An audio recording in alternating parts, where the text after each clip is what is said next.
ప్రైజ్లో హల్లెలూయా. ప్రభు యేసుక్రీస్తు నామములో ప్రియ సహోదరి సహోదరులకు నా హృదయపూర్వక వందనాలు.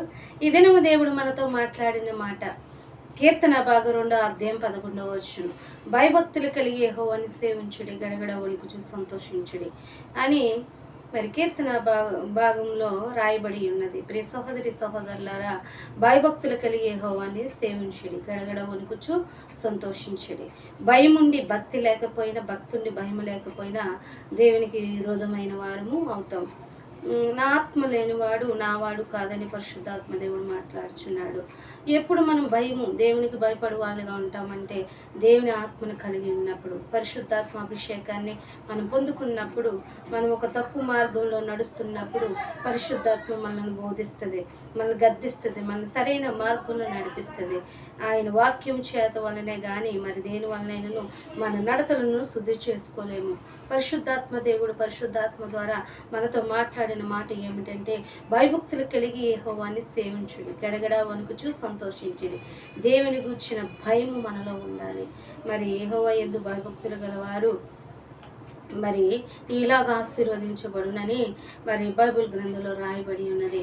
మరి మన దేహమును ఆత్మను చంపు, మన శరీరమును ఆత్మను చంపు దేవునికి మనం భయపడేవారుగా ఉండాలి. ఈ లోకంలో మనం ఇష్టానుసారంగా బ్రతుకుతున్నాం. మనుషులు చూడలేదు, నన్ను ఎవరు చూడలేదు కదా, నన్ను ఎవరు మరి చూడట్లేదు కదా, నేనేదో రహస్యమందు నేను దేవునికి విరోధమైన కార్యాలు చేస్తున్నాను అని మనం అనుకొనవచ్చు. కానీ సమస్తము చూచువాడు ఆయన కన్నులు ఎప్పుడు కూడా మన మీదే ఉండును. ఆయన మనల్ని చూచుచున్న దేవుడు గనుక మనం దేవుని ఎందుకు భయం కలిగిన వారిగా ఉండాలి. మనం ఎక్కడ వేసిన గొంగర అక్కడ వేసిన వారుగా కాదు. మనుషుల మధ్య ఒక రీతిగా, దేవుని మందిరంలో ఒక రీతిగా, మరి దేవునికి మరి దేవుడు మరి మనుషులు కనిపించలేని రీతిలో ఒక రీతిగా మనం బ్రతకకూడదు. బైబిల్ గ్రంథమును మనం ఆచరించి బైబిల్ వాక్యానుసారంగా మనం బ్రతకడానికి మనం ప్రయత్నం చేయాలి. ఆ విధంగానే బ్రతకాలి. ప్రియ సహోదరి సహోదరులారా, భయభక్తులు కలిగి యెహోవాని సేవించడానికి పరిశుద్ధాత్మ దేవుడు మాట్లాడుచున్నాడు. భయము భక్తి మనలో ఉండాలి. భయముండి భక్తి లేకపోయినా, భక్తుండి భయం లేకపోయినా ప్రయోజనం అనేది ఏమీ లేదు.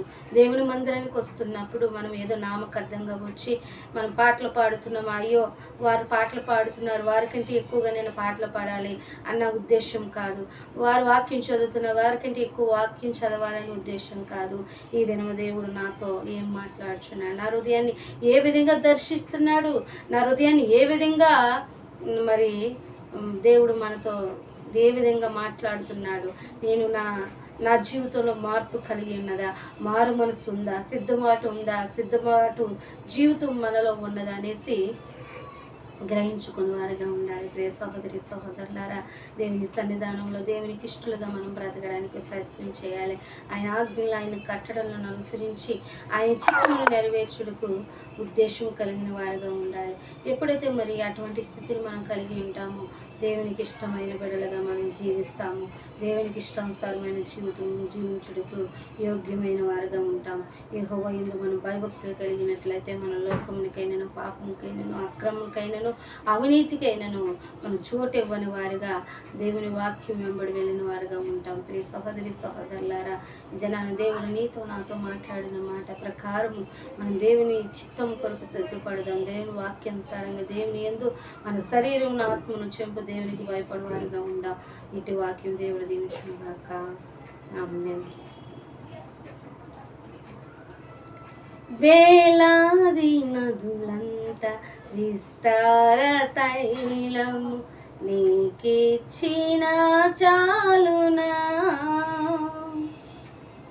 వేలాది నదులంత విస్తార తైలము నీకిచ్చిన చాలునా, గర్భఫలమైన ఆ జ్యేష్ఠ పుత్రుని నీకిచ్చిన చాలునా, గర్భఫలమైన ఆ జ్యేష్ఠ పుత్రుని నీకిచ్చిన చాలునా, వేలాది కోడెలనా, వేలాది పొట్టేలనా, నీవు చేసిన ఉపకారములకు నేనేమి చెల్లింతును.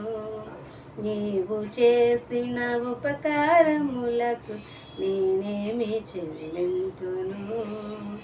వేలాది దూడలనా, వేలాది పొట్టేలనా, వేలాది దూడలనా, వేలాది పొట్టేలనా. దేవుని స్తోత్రం. హల్లెలూయా.